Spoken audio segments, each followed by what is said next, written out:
días a todos. Visitan los hermanos y compañeros de Lérida.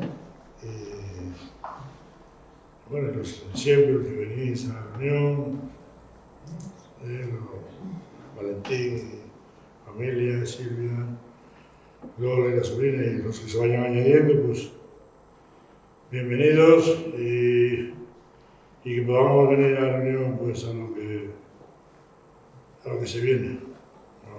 No nos reunimos porque no tenemos nada que hacer. Nos reunimos porque hay una necesidad, ¿verdad?, de congregarnos y en esta necesidad es donde nosotros venimos, nos alimentamos, crecemos, ¿verdad?, y crecemos con un propósito que no es para nosotros, no es para nuestra gloria, es para la gloria de Dios. ¿Verdad? Eso de crecer para hinchar nosotros el pecho y llenarnos de ego no es para eso, sino para poder glorificar a Dios y Dios sea glorificado en todo lo que vivimos, en lo que hacemos, en lo que somos. Y de esta manera, pues, estamos en lo correcto. Venimos a lo que hay que venir. Apagamos los teléfonos, porque después no despista mucho, distrae mucho, ¿verdad? Le damos al silencio, porque después nos distrae. Entonces, vamos a leer en la primera carta de Pedro, capítulo 1. Bueno, capítulo 1, al final habla de llamamiento a la vida santa, pero vamos al capítulo 2.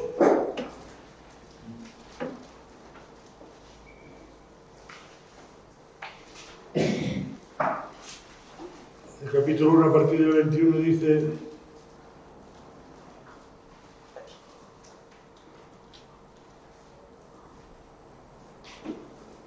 del 18, perdón. Dice: sabiendo que fuisteis rescatados de vuestra vana manera de vivir, la cual recibisteis de vuestros padres, no con cosas corruptibles, como oro o plata, sino con la sangre preciosa de Cristo, como de un cordero sin mancha y sin contaminación, ya destinado desde antes de la fundación del mundo, pero manifestado en los postreros tiempos por amor de vosotros, y mediante el cual creéis en Dios, quien le resucitó de los muertos y le ha dado gloria, para que vuestra fe y esperanza sean en Dios. Y habiendo purificado vuestras almas por la obediencia a la verdad mediante el Espíritu, para el amor fraternal no fingido, amaos unos a otros entrañablemente, de corazón puro, siendo renacidos, no de simiente corruptible, sino de incorruptible, por la palabra de Dios, que vive y permanece para siempre, siendo renacidos. Y en el capítulo 2, que es donde yo quería leer, quedarme esta mañana para abrir la reunión, el capítulo 2 empieza así, ¿no? Desechando, como pues, toda malicia, todo engaño, hipocresía, envidias y todas las detracciones. Dice: desead, como niños recién nacidos, la leche espiritual no adulterada, para que por ella crezcáis para salvación. Y el versículo 3 dice: si es que habéis gustado la benignidad del Señor, ¿verdad? Es necesario haber gustado la benignidad del Señor, es necesario. Y dice: desechando pues toda malicia, todo engaño, hipocresía, envidia y todas las detracciones, desear. Y aquí el verbo desear es como, lo pone como el versículo de que dice, como el ciervo brama por las aguas, ¿verdad? Con ese deseo, ¿no? Es como ese deseo intenso. Dice, desear. Y dice cómo, ¿no? Primero nos dice que hay que desear, después nos dice cómo. Y dice, como niños recién nacidos. ¿Verdad? Dice, ¿y qué hay que desear? Y pone aquí la leche espiritual, no adulterada. Dice, para que por ella crezcáis para salvación. ¿Verdad? Crecemos para salvación. Dice, si es que habéis gustado de la benignidad del Señor. Y el versículo 4 dice, acercándoos a Él, piedra viva, desechada ciertamente por los hombres, mas para Dios escogida y preciosa. Y dice, vosotros también, como piedras vivas, sed edificadas como casa espiritual y sacerdocio santo, ¿verdad? Y aquí nos habla de un crecimiento, nos habla de una edificación y nos habla de un propósito, ¿verdad? Dice, para ofrecer sacrificios espirituales aceptables a Dios por medio de Jesucristo. Aquí, ¿verdad? Dios no nos deja en blanco, sin saber qué hacer, ¿verdad? Dios nos da el propósito, nos dice cómo, cuándo, a qué hora, ¿verdad? Es que no nos deja nada sin decir, nos lo dice todo, ¿verdad? Y aquí en esta carta, ¿verdad? Pedro dice así, desechando pues toda malicia, y pone desear. Dice, ¿lo qué? La leche espiritual, ¿verdad? No adulterada. Dice, para que por ella crezcamos, dice, para salvación, si es que habéis gustado de la benignidad del Señor. Y a veces hay que, el domingo pasado hablábamos de si hijos, si no hijos, ¿verdad?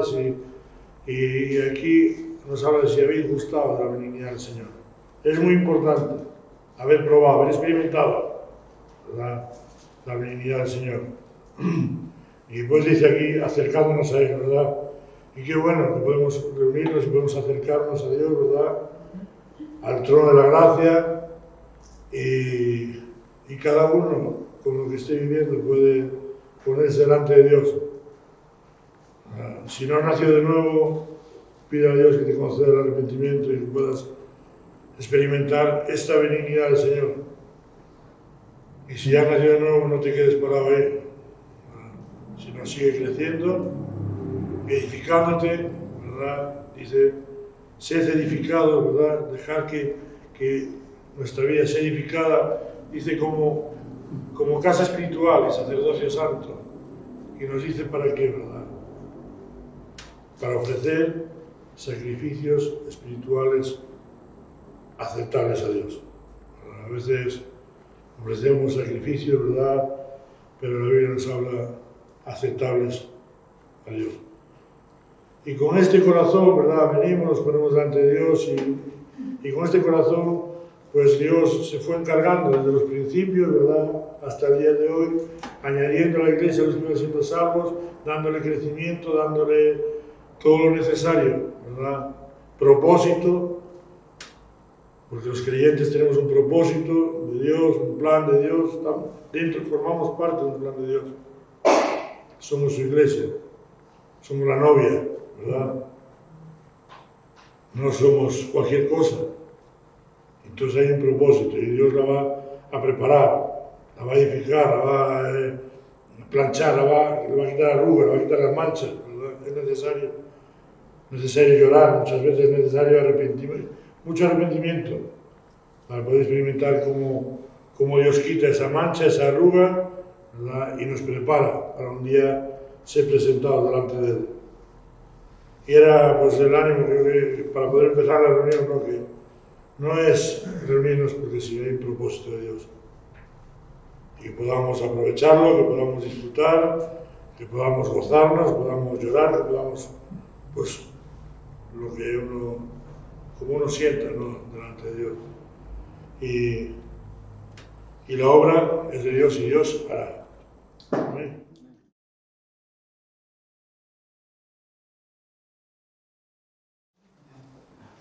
Se nota. Bueno, pues bienvenidos a los que por primera vez os veo, a los que ya venís, a los que estáis ahí al lado. Y bueno, nuestro corazón está abierto, pero no a cualquier cosa. No debe ser así. Hay puertas que hay que cerrar pero hay una puerta que hay que abrir, que es la puerta que recibe a nuestro Señor y a nuestro Salvador. Y ahí es a donde hay que estar. Y es a donde recibimos lo que tenemos. Dice que las malas compañías corrompen las buenas costumbres. Y tenemos que cuidarnos. Y ese es ¿verdad? Un deseo, más que un deseo, tiene que ser una realidad. Podemos perder muchas de las cosas simplemente por el hecho de juntarnos con qué o con qué cosas no debemos de hacer. Entonces, bueno, la vida del cristiano es una gran lucha, una gran pelea, pero el poder de Dios es el que nos da la victoria. Amén.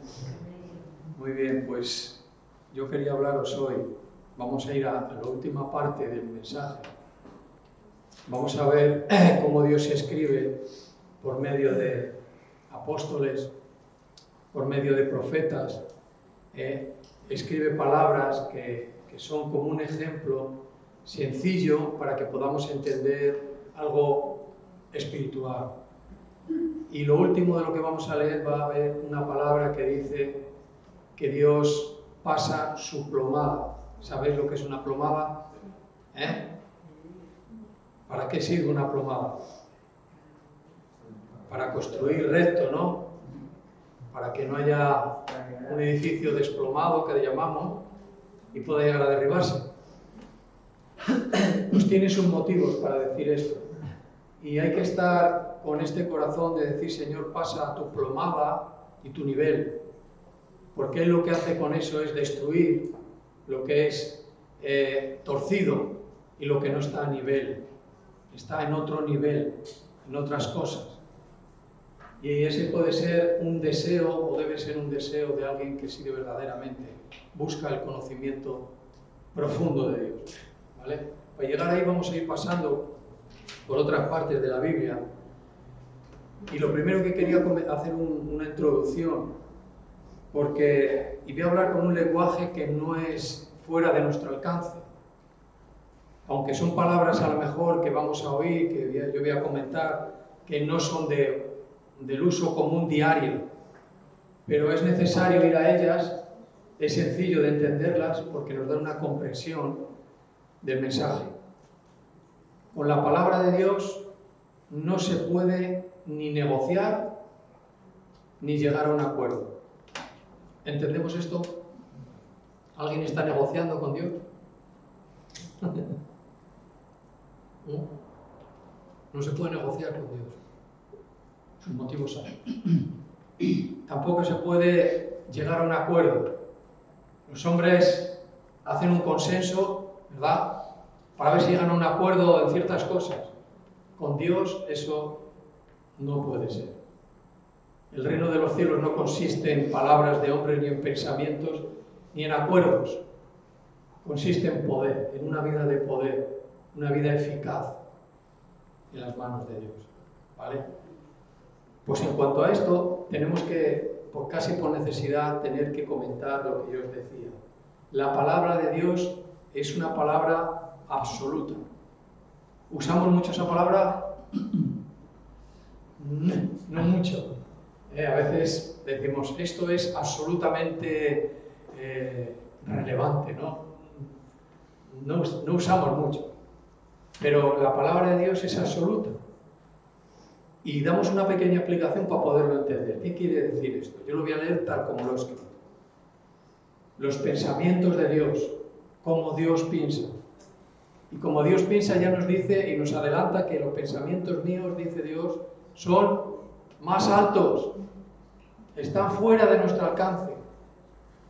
Las decisiones de Dios no son iguales que las nuestras. ¿Esto es verdad?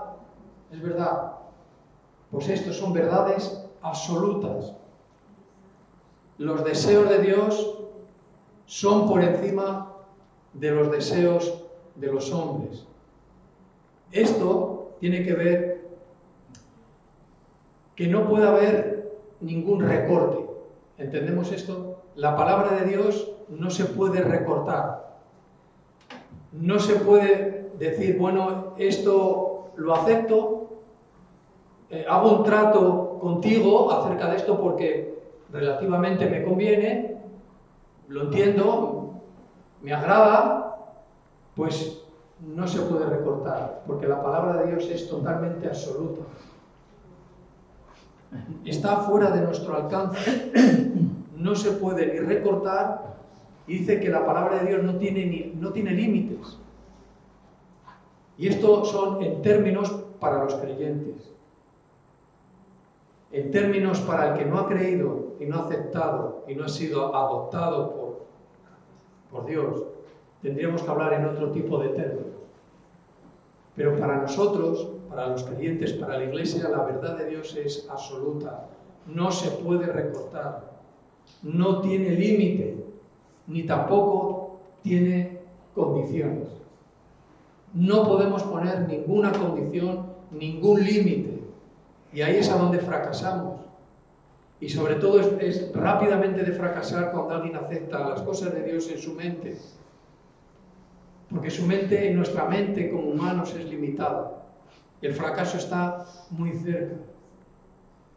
Pero el creyente aceptamos la palabra de Dios absoluta.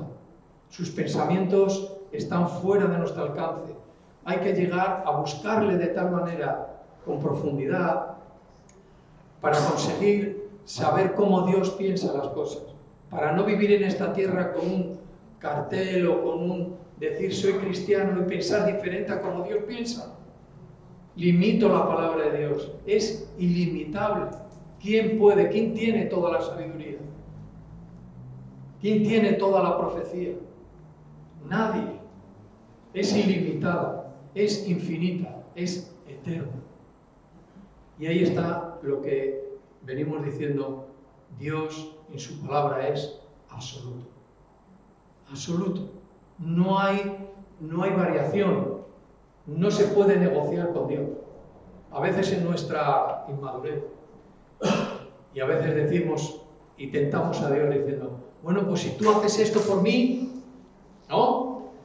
Yo voy a hacer esto.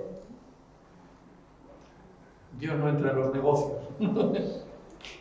Y Él te dice, pues mira, si lo haces como yo te digo, tendrás un resultado. Pero esa voz parece que se pierde en el viento, con el viento. Pero así es como hay que oír la voz de Dios, de una manera absoluta, sin recortes, sin negocios, sin ningún tipo, como decía yo, de acuerdo. Yo no puedo llegar a un acuerdo con Dios, en este sentido. Aunque sí conocemos que dos no pueden caminar juntos si no están de acuerdo. Pero no es que Dios se tenga que poner de acuerdo conmigo, es que yo me tengo que poner de acuerdo con Él. Y ahí empieza el rechazo y el no querer, ¿verdad?, una vida con Dios. Porque moralmente el pecado nos hace pensar, tú adáptate a mí y yo te seguiré. Imposible. Imposible. Entonces muchas veces dice, bueno, yo mentalmente creo, he tenido momentos en que he sentido a Dios, un sentimiento, no es suficiente. Dios nos lleva por su bondad al arrepentimiento, a un arrepentimiento que está dentro de su palabra absoluta. No hay negocio, no hay consenso, no hay recorte, no hay límite, no hay condiciones, absoluta. Es un concepto que debemos de tener muy claro. Yo no digo que hasta ahora no lo hayamos hecho hasta que no hemos oído esta explicación. Pues seguramente que ya lo estamos haciendo por muchos años. Y hemos aprendido que esto es así, absoluta su palabra. Entonces, en cuanto a esto, ¿verdad?, también hay una cara B, como solemos decir. Y el diablo empieza a hacer, pues bueno, esa imitación, o esa oposición, o esos pensamientos suyos. También quiere que los hombres piensen de otra manera. Y les da algo no totalmente contrario para que no se note mucho. Le da algo parecido para poderles engañar. padre de la mentira. Y resulta que aquí lo contrario a todo esto tiene que ver con lo que es relativo. Alguna vez alguno habremos oído esta doctrina o este mensaje de esta manera, pero es necesario. Lo absoluto contra lo relativo. Lo relativo, lo que es la relatividad. Son palabras, ¿ves?, que digo que las conocemos, pero no es algo que nosotros, ¿verdad?, usemos mucho, pero es una realidad. Podríamos ponerle un sinónimo más popular, pero yo voy a tratarlo con estas palabras. Lo relativo. Tenemos que explicarlo porque de aquí sale un movimiento humano que impregna la sociedad en el siglo XIX. Perdóname la introducción, ¿vale? Es para poneros luego ya entrar en la escritura. Sale un pensamiento, sale una doctrina, que se extiende por la sociedad, se extiende por Europa y por el mundo entero, ¿vale? Para decir que todas las cosas no son absolutas y la palabra de Dios tampoco, es relativa. Y dan unas explicaciones que son muy fáciles de aceptar, ¿verdad? Para el que no quiere una firmeza, para el que no quiere una seriedad y no quiere de verdad un compromiso con Dios. Es muy fácil de aceptar. Lo relativo es darle un valor o una importancia menor de la que tiene. Esto es relativo.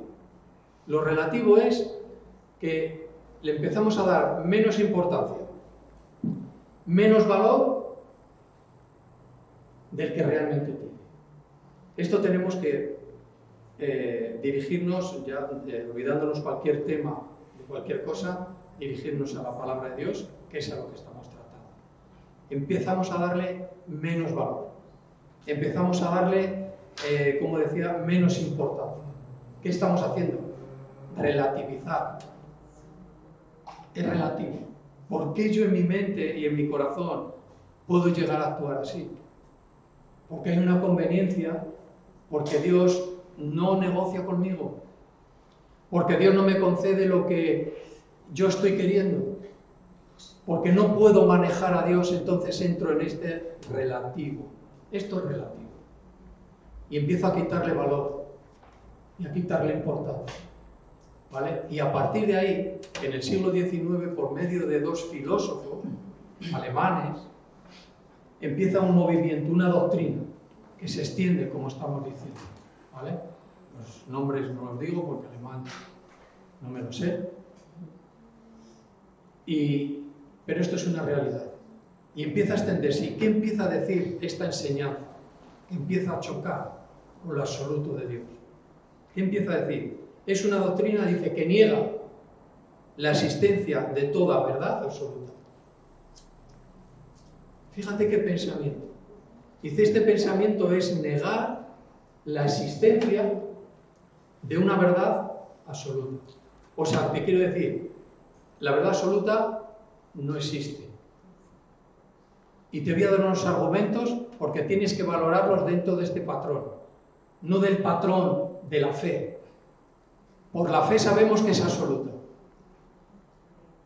Pero ahora yo te voy a dar un patrón para que midas la palabra de Dios. Y fíjate cuál es este patrón. Atención. Las verdades acerca del relativismo son calificadas dependiendo del lugar donde se escribió. En este caso, la palabra de Dios. De los tiempos en los que se escribieron. Lugares, tiempos, épocas históricas. Cultura. Dice, la palabra de Dios hay que medirla de esta manera. No es por la fe. Error. En cuanto empecemos en ese sentido, cometemos un error. Empezamos a quitarle valor a la palabra de Dios. Empezamos a verla que puede ser o no puede ser. Empezamos a sacar doctrinas que ahora están muy actuales. Dicen, no, eso eran para los tiempos bíblicos. ¿Habéis oído alguna vez esto? Cuidado. Cuidado porque entramos en este relativismo. que tiene que ver con la historia, con las culturas, que tiene que ver con el tiempo, con el lugar. Y entonces, claro, esto nos lleva y nos desplaza a una actualidad de una sociedad moderna, pensamientos diferentes, culturas diferentes, multicultura, una bola, y nos enfrentamos a leer la palabra de Dios. Y nos dice, en Cesarea de Filipos, en el año... Bueno, si yo uso relativismo, digo, bueno, esto sería aquí, pero ahora que no estamos. ¿Qué estoy haciendo? ¿Qué estoy haciendo con lo que leo? Quitándole valor. No voy a aprender nada. No voy a dejar que Dios me hable. Imposible. Entonces, lo absoluto y lo relativo hay que tenerlo claro. Porque fíjate qué manera de medir esto. Y es muy fácil. Hay cosas que hay grupos cristianos, evangélicos, como queramos llamar, que dan permiten ciertas situaciones que otros grupos no damos cabida a eso. Y justo están basadas en alguna de estas cosas.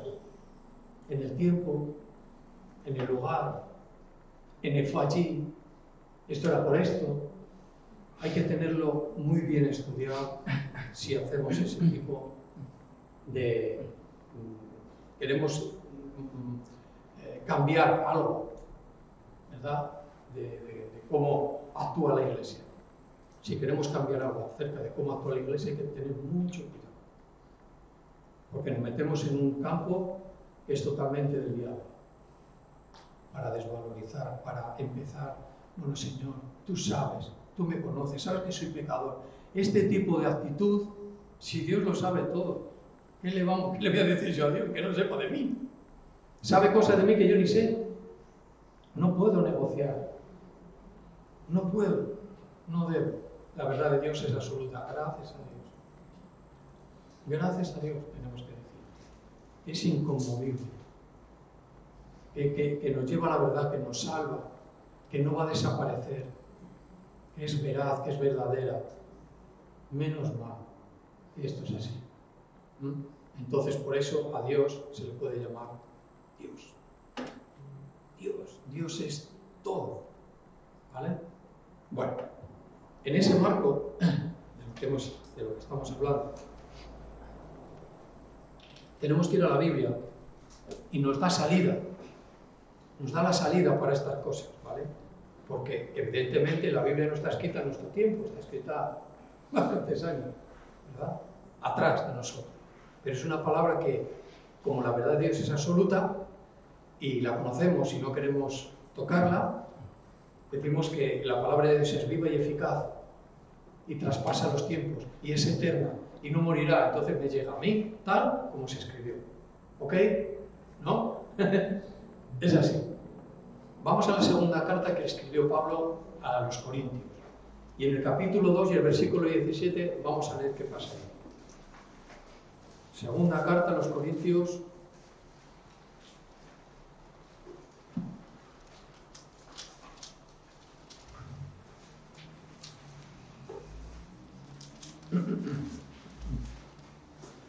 Capítulo 2, versículo 17. Vamos a ver esto. Hay un título, como siempre digo, en medio de la escritura, que no tiene que ver con la escritura, que nos dice lo que vamos a empezar a leer. Dice, triunfantes en Cristo. Bueno, pero en el versículo 17 dice, pues no somos como muchos. Dice que medran falsificando la palabra de Dios, sino que con sinceridad, no medran, sino con sinceridad, dice, como de parte de Dios y delante de Dios hablamos en Cristo. Yo ya no entro en que si somos muchos o somos pocos. Pablo lo decía, evidentemente, y esto está escrito en el tiempo y en lo que estaba viviendo, pero no vamos a entrar de que eso es relativo.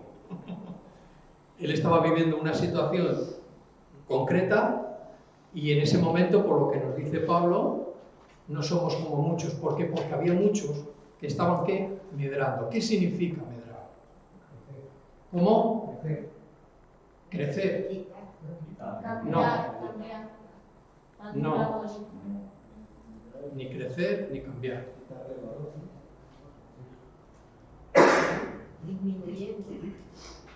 Sí. Sí, está en ese contexto. Igual. Sí. Desvalorizar. Está en ese contexto porque es lo que estamos tratando. Pero aquí hay algo muy concreto. Aquí lo que está diciendo es que el medrar tiene que ver con traficar o comerciar. Y os explico esto. Traficar o comerciar. Al final de todo es lo que estáis diciendo. Pero vamos por partes, ¿no? ¿Qué estaba haciendo? ¿Qué estaba diciendo? ¿No? Literalmente la idea que nos está dando acerca de esta palabra dice que se refería a gente que vendía al por menor. No quiero despistaros porque vamos a ir a donde estamos yendo. Gente, comerciantes al por menor. Pues parece que no tiene nada que ver. Comerciantes al por menor. También revendedores. Parece que no tiene sentido. Bueno. Vender a trozos y perder su valor. Ya parece que llegamos a lo mismo. Dice, no hagamos como muchos que están traficando, que están revendiendo la palabra de Dios.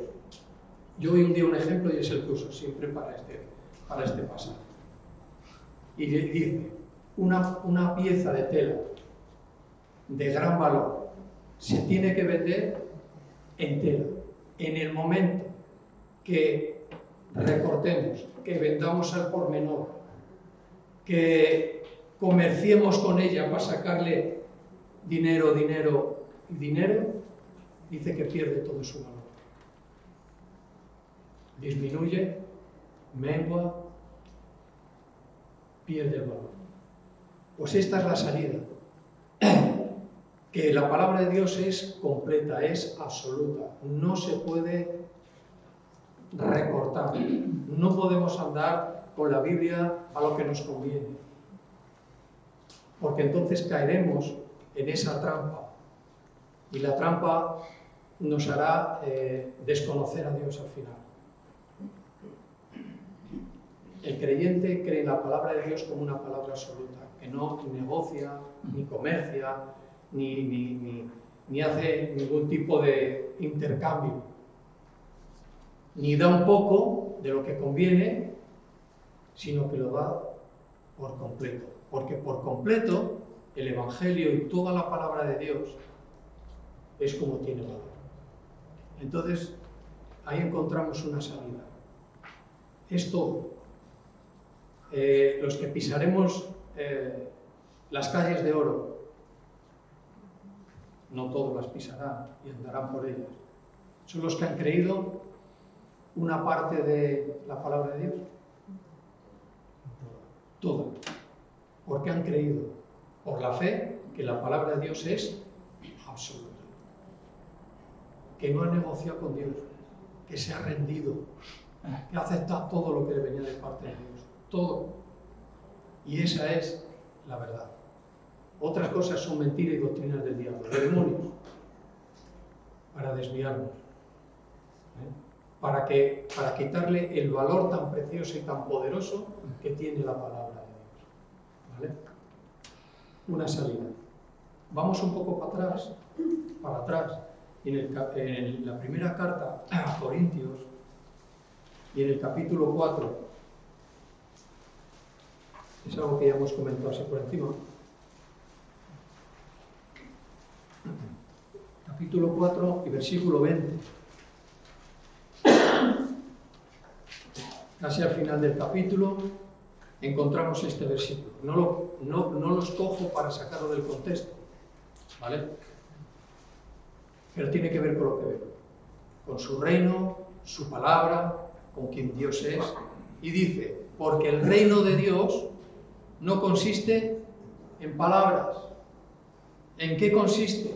del poder de Dios en una vida poderosa, una vida eficaz, una vida movida por el Espíritu Santo, que acepta toda su palabra, todo su consejo, todo su pensamiento, todo, no algo, porque el fracaso te está y me está esperando si yo hago lo contrario. Por la fe puedo aceptarlo.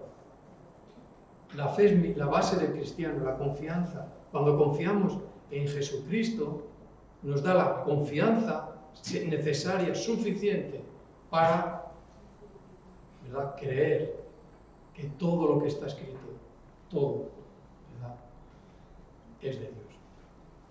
Y Dios no miente. Y podemos confiar en Él. Podemos estar con angustia, podemos estar con problemas, con pesares, con heridas, con mil cosas. Pero Dios tiene la salida. Dice, pedir y se os dará, buscadme y me hallaréis. No, pero es que le pido al Señor, llevo pidiéndole esto 3, 4, 5, 15, 20 años. Búscale, búscale, pídele. La respuesta viene en camino. ¿Puedes creer esto?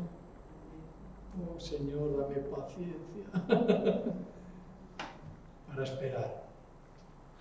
Pero viene. Y cuando venga, es el momento. Ni antes ni después. Dios no miente.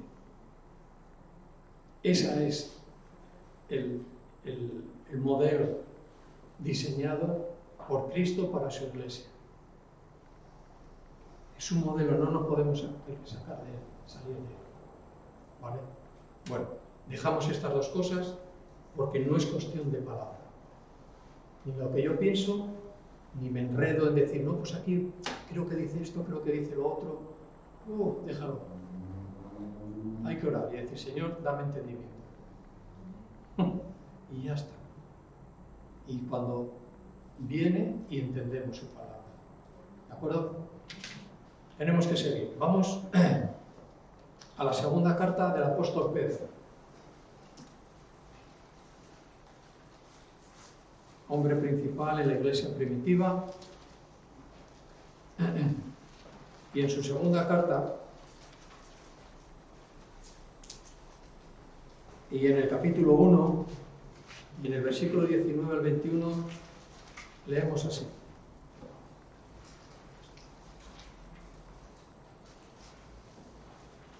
Hermanos, tenemos también, hermano lo he dicho yo, tenemos también la palabra profética más segura, la tenemos, dice, a la cual hacéis bien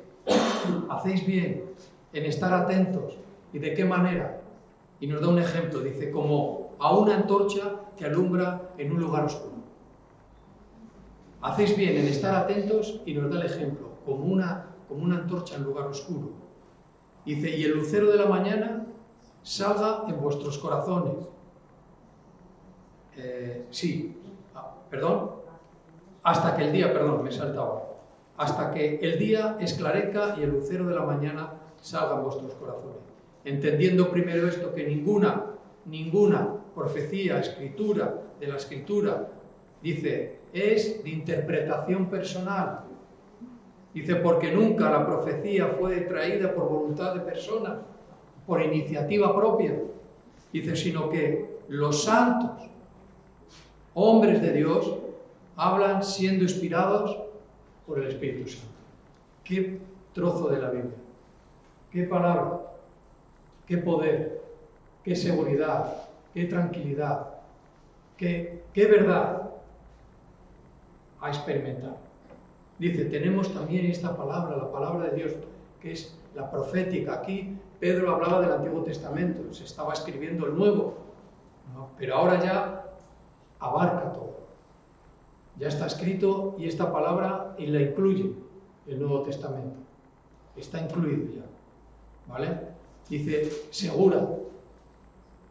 Creemos que ser relativo, creer en esta manera de la palabra de Dios, nos da seguridad. Inténtalo. Pues si lo estamos experimentando, danos el testimonio de eso. Si estás seguro, solamente cuando creemos y estamos completamente en manos de Dios, por la fe de que la palabra de Dios es absoluta, hay seguridad. Únicamente, no hay otra manera. La Escritura no miente. Palabra profética más segura, no la hay. Solo la palabra de Dios es segura. Lo demás da siempre una incertidumbre. Siempre peleando con Dios.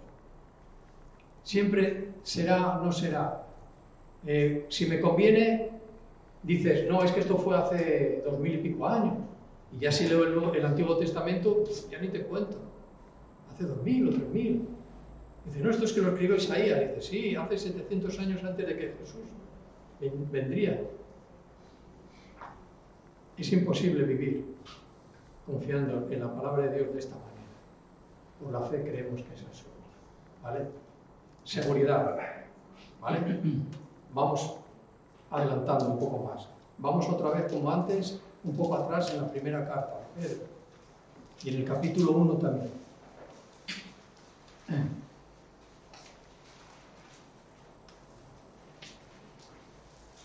Fijaros hasta qué punto hay unas cuantas cosas que nos dan la certeza de que la palabra de Dios se cumple, es veraz. El tema de las profecías de los hombres que por inspiración de Dios, no por voluntad suya ni por iniciativa ni nada de esto, no estaba como un hombre natural, un hombre como tú y como yo, o mujer, puede escribir tal cosa que después de 700, 800, 1000 y pico años se vuelva a escribir, pero ya cumplido. ¿Cómo va a salir eso de una persona si no es inspirada por el que todo lo sabe? Es imposible. Por eso la palabra de Dios es absoluta. Es una de las cosas, ¿vale? Leemos así, capítulo 1, versículo 10, dice, los profetas que profetizaron de la gracia destinada a nosotros, habla de la salvación. Esto recordando quienes lo escribieron. Inquirieron, investigaron y diligentemente indagaron acerca de esta salvación. Dice, escudriñando qué persona, quién era y qué tiempo indicaba el Espíritu de Cristo que estaba en ellos, dice, el cual anunciaba de antemano los sufrimientos de Cristo y las glorias que vendrían tras de ellos. ¿Qué nos está diciendo? De que hubo alguien que escribió esto mucho tiempo atrás. Entonces, el que se haya cumplido nos da seguridad, aunque la palabra de Dios es absoluta. No tiene nada que ver con el tiempo, con la cultura, con quién lo escribió, para dónde lo escribió. No tiene nada que ver. ¿Vale? Son bases para poder sostener este mensaje. Está aquí en la Biblia, aquí. Léetelo. Búscalo. Es absoluta. ¿Vale? Bueno, dos más. Antes mencionaba a Pedro en la segunda carta algo acerca de la antorcha. Podemos imaginar un poco, ¿no? Entras con una antorcha, ahora ya entramos con linterna, ¿no? Pero bueno, antes entraban con antorcha, ¿ves? Si empezamos a relativizar eso, no porque era una antorcha, pero era una linterna, pero es que aquí se veía, déjalo, olvídate. Nos da un ejemplo del tiempo. ¿Qué problema hay? No iba a poner una linterna cuando no existía. ¿Estáis conmigo en esto? Es evidente. Entonces, iban con una antorcha como si vamos con cualquier luz.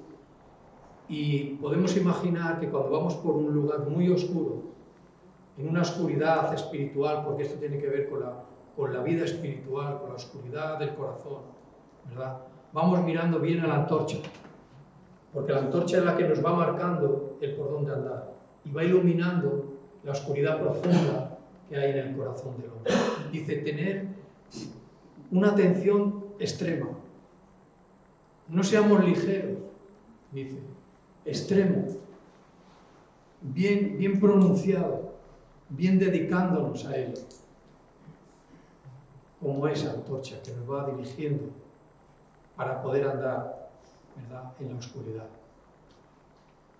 Y una antorcha o una luz lo que hace es disipar.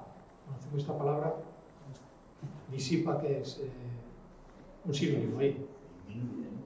Disminuye. Hace que desaparezca, ¿no? Que desaparece, se disipa, ¿no?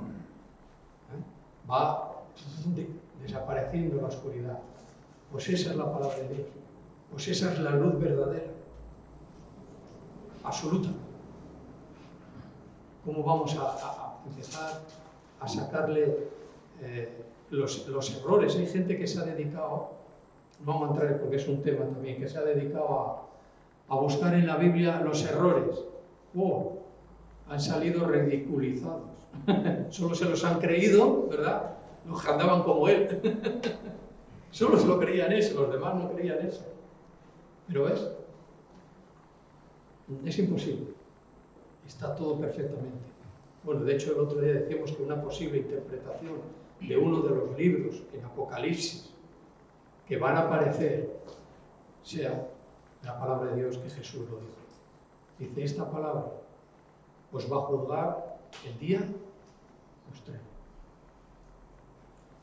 ¿Cuántos intentos de que desapareciera? Dios no lo ha permitido. Porque este libro tiene que llegar al final. ¿Cómo van a hacer? Nadie puede hacer eso. ¿Verdad? Tenemos estas historias de los rollos del Mar Muerto, ¿la conocéis? Que se descubrieron tampoco muchos años atrás, en relación a la escritura que tenemos, que fueron descubiertos. ¿Ves? Aún después de ya estar escrita, dijo Dios, un descubrimiento, una confirmación más, escritos ahí escondidos, los rollos del Mar Muerto, ¿verdad? Bueno, lo dejamos ahí. El lucero de la mañana, sabéis que Jesucristo, que puede resplandecer solo por un motivo, por el arrepentimiento. El arrepentimiento es lo que va a hacer que el lucero de la mañana resplandezca en el corazón de los hombres. Única manera. Ni nada, única manera. ¿Vale? Bueno, sería a lo mejor entrar en otro tema.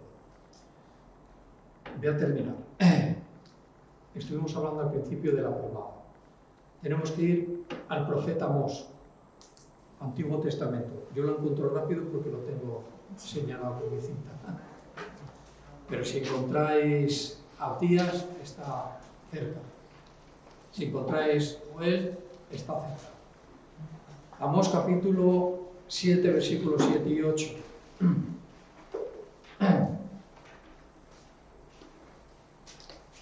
La plomada, teniendo en nuestra mente lo que es una plomada, dice su palabra, la plomada dice que es la que nos indica, nos dice, nos indica, nos asegura, sin mentirnos, nos asegura sin mentirnos de lo que es recto o justo es lo mismo, y lo que es torcido. ¿Quién le pedimos a Dios de que pase su plomada, su palabra por nuestra vida? Dice, Él está edificando, está haciendo un edificio en nosotros. La parte que nosotros edifiquemos, en el momento en que Dios pase su plomada, se va a ver que algo nuestro no está a nivel. No está, como estamos diciendo, recto. Es algo mío. Yo quiero pedirle a Dios, pasa la plomada. No, es que si no mi casa se va a derribar. Es una oración que deberíamos de practicar. Señor, pasa tu plomada. Porque Dios quiere derribar, va a hacer justicia a su pueblo. Va a hacer justicia. Por eso el hombre no arrepentido está desviado, está torcido. Y en el momento que llega el Evangelio, eso tiene que ser destruido y hecho de nuevo. Por eso decimos de nuevo nacimiento. Su verdad, su plomada, su justicia, su rectitud vienen a nuestra vida.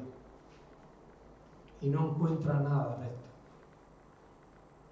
Destruye por medio de arrepentimiento y construye una nueva persona. Leemos, es dentro de un contexto. El principio, perdonad, del capítulo 7 dice 3 visiones de, ¿qué pone? Destrucción. Nos cuenta esto. Me enseñó así, dice Amós, he aquí el Señor estaba sobre un muro hecho a plomo, emplomado, y en su mano una plomada de albañil. Dice que los constructores desecharon la piedra principal, pero él es el maestro constructor, el maestro albañil, y el que tiene la plomada justa. Dice que en su mano una plomada de albañil. Versículo 8 dice Jehová, el Señor, entonces me dijo, ¿qué ves, Amós? Y dije, una plomada de albañil. Y el Señor dijo, he aquí, yo pongo plomada de albañil en medio de quién, de mi pueblo, en cada uno de nosotros, en su iglesia, pone plomada de albañil, dice en medio de su pueblo Israel, no lo toleraré más. No tolera, mejor, gracias Señor, porque se derribará mi casa. Dice, no tolero más. Y lo pasó por su pueblo, lo pasa por su iglesia, lo pasa por cada uno de sus hijos, porque no somos hijos bastardos, porque ha intervenido el Espíritu Santo. No somos hijos de un ambiente, de una congregación, nacidos ahí en un pensamiento cristiano. Dios nos ama y pasa su plomada, su justicia. Gracias, Dios. Y dice, con el plan de derribar lo que no es recto. Menos mal. Porque Dios al que ama, lo disciplina. El Señor pasa la plomada. David en un momento determinado de su vida dijo, hazme saber los pecados que todavía no lo sé. Qué bueno esto.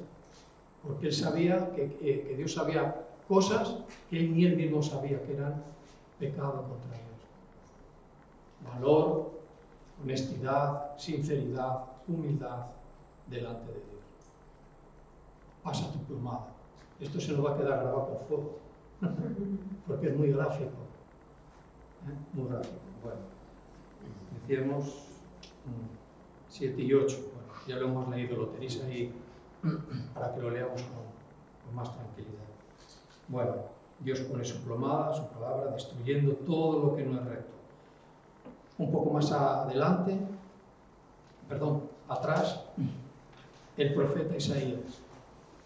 Y con esto termino. Y en el capítulo 28 del profeta Isaías, y en el versículo 17,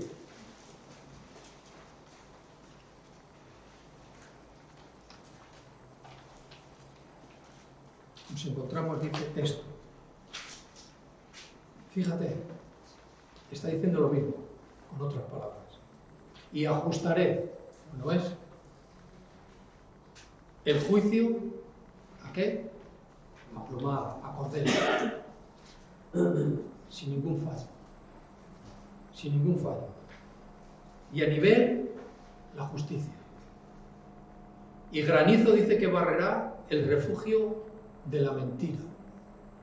Y aguas arrollarán el escondrijo. Y será anulado, dice, vuestro pacto con la muerte. Y vuestro convenio, hablamos de convenios, de hablar ahí de más, con el Seol, y no será firme.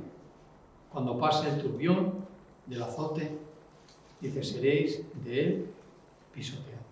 Está haciendo justicia, está queriendo derribar lo que no es recto, lo que no es de Dios, lo que no es verdadero, lo que nos matará, lo que nos destruirá como cristianos. A cordel. A cordel. Dios tiene todo previsto. ¿Cómo va a poder decir alguien que entienda que es relativo?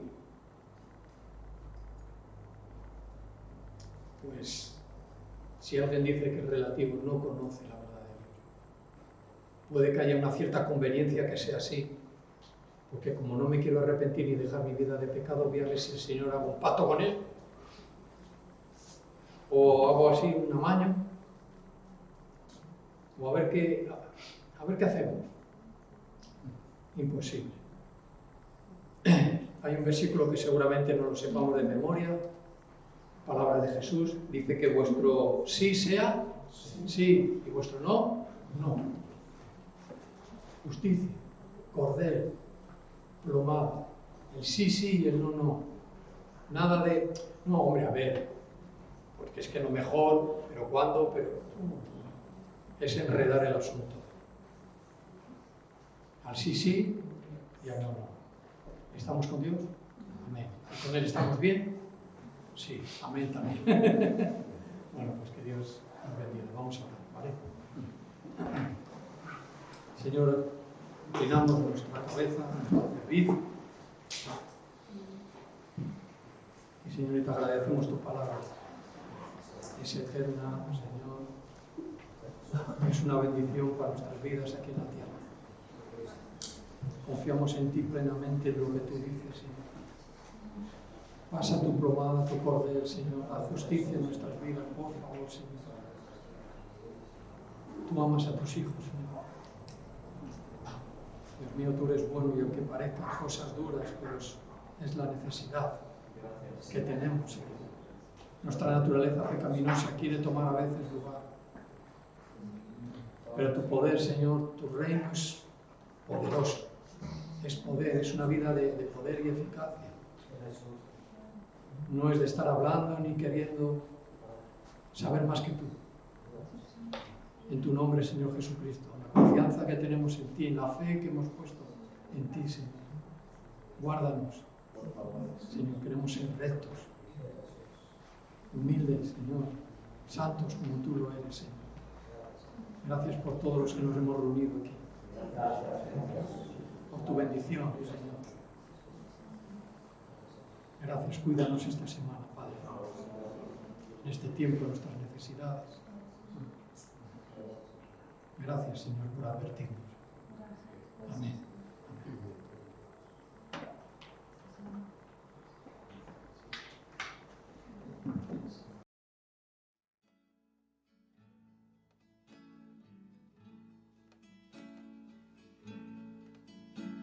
Deseo beber de tu agua y deseo comer de tu pan, pero lo que más deseo es ser limpio, Señor,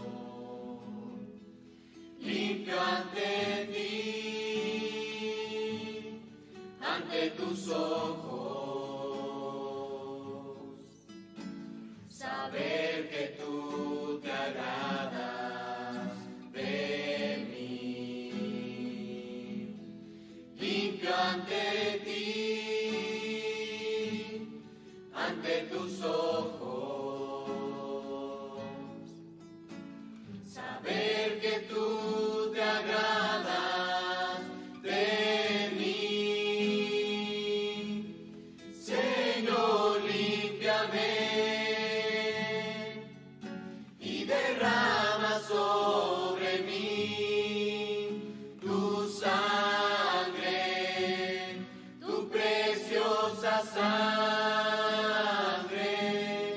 Límpiame, Señor,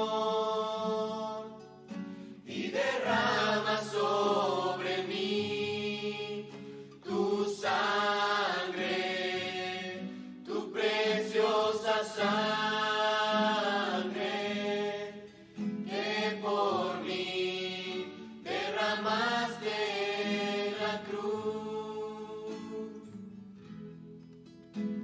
Deseo beber de tu agua y deseo comer de tu pan, pero lo que más deseo es ser limpio, Señor,